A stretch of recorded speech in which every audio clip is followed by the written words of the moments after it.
தனியார் பள்ளிகளை வரைமுறைப்படுத்தும் புதிய சட்டம் கொண்டுவர சென்னை உயர்நீதிமன்றம் ஓராண்டு கால அவகாசம் அளித்துள்ளது. சமச்சீர் கல்வி, கட்டாய கல்வி உரிமை சட்டம் ஆகிய எதையும் தனியார் பள்ளிகள் பின்பற்றவில்லை.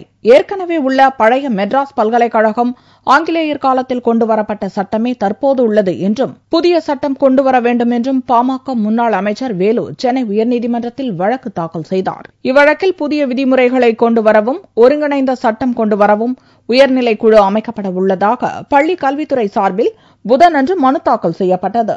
வேலு தொடர்ந்த வழக்கை தள்ளுபடி செய்ய பள்ளிக் கல்வித்துறை கோரிக்கை விடுத்தது. கோரிக்கையை நிராகரித்த சென்னை உயர்நீதிமன்ற நீதிபதி சஞ்சய் கிஷன் கவுல் தலைமையிலான முதல் அமர்வு வியாழக்கிழமைக்கு வழக்கை ஒத்திவைத்தது. வியாழனன்று வழக்கு விசாரணைக்கு வந்தபோது புதிய சட்டம் கொண்டுவர ஓராண்டு கால அவகாசத்தை பள்ளிக் கல்வித்துறை கோரியது. இதை ஏற்றுக்கொண்ட நீதிபதிகள் உயர்மட்ட குழுவை 1 மாதத்தில் அமைக்க வேண்டும், ஓராண்டுக்குள் சட்டத்தை கொண்டுவர வேண்டும் என்று உத்தரவிட்டனர். இதையடுத்து இவ்வழக்கை முடித்து வைப்பதாக நீதிபதிகள் தெரிவித்தனர்.